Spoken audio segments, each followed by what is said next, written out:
Баршаңызға сәлем. Бүгінгі сабақта біз ағылшын тілінде сағатты айтып үйренетін боламыз.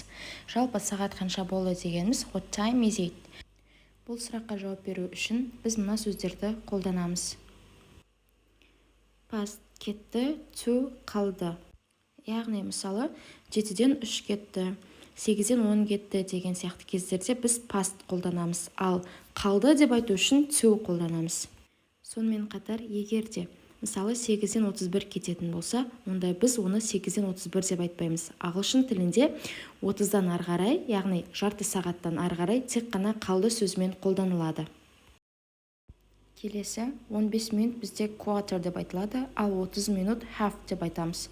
Егер 3-тен 15 кетті деп айтатын болсақ, біз осы quarter сөзін қолданамыз. Ал егер мысалы 8,5 дейтін болсақ, half сөзін қолданамыз. Бізге міндетті түрде керек міне осы сөздер. Енді сағаттарды айтып үйренейік. What time is it? It is 1 o'clock. Яғни егерде біз нақты бір сағатты айтатын болсақ, 1 болды, 2 болды, 3 болды деп, онда біз o'clock сөзін қолданамыз. Мысалы, it is 1 o'clock, it is 2 o'clock, it is 3 o'clock. Келесі. Бұл суретте 7-ден 10 кетті деп көрсетіліп тұр. Бұны ағылшын тілінде бірінші сағатты екінші минутта айтпаймыз. Бұл кезде бізде бірінші минут екінші сағат айтылады. Кетті деген сөз past, яғни it is 10 past 7. Бірінші минут, екінші кетті не қалды деген сөз үшінші сағат айтылады.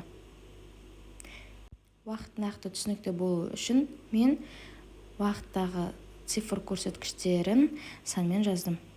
Келесі суретте 12-ден 15 кетіп тұр. Яғни біз жаңа айтып өттік 15 минутты quarter деп айтамыз, сонда it is quarter past 12. Келесі бізде сағат 8:30-ды көрсетіп тұр. Яғни жарым деп айту үшін half сөзін қолданамыз. It is half past 8. Келесі бұл жерде 7-ге 15 минут қалып тұр. Оны айту үшін it is quarter to 7. Келесі суретте бұл жерде бізде 12-ден примерно 32 кетіп тұр.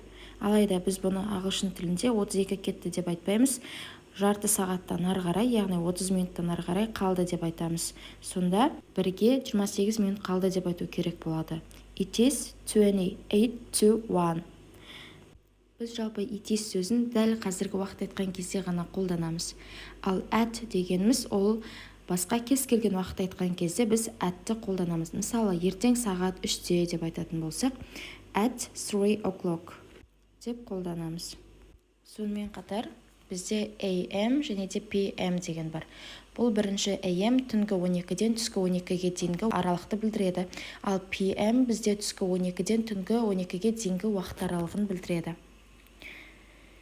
Яғни егер 12 PM болатын болса, ол бізде түскі 12 болып саналады. Сонымен біз ағылшын тілінде сағатты айтуды үйрендік. Бүгінгі сабақ сіздерге түсінікті болды деп ойлаймын. Келесі сабақта кездескенше, goodbye!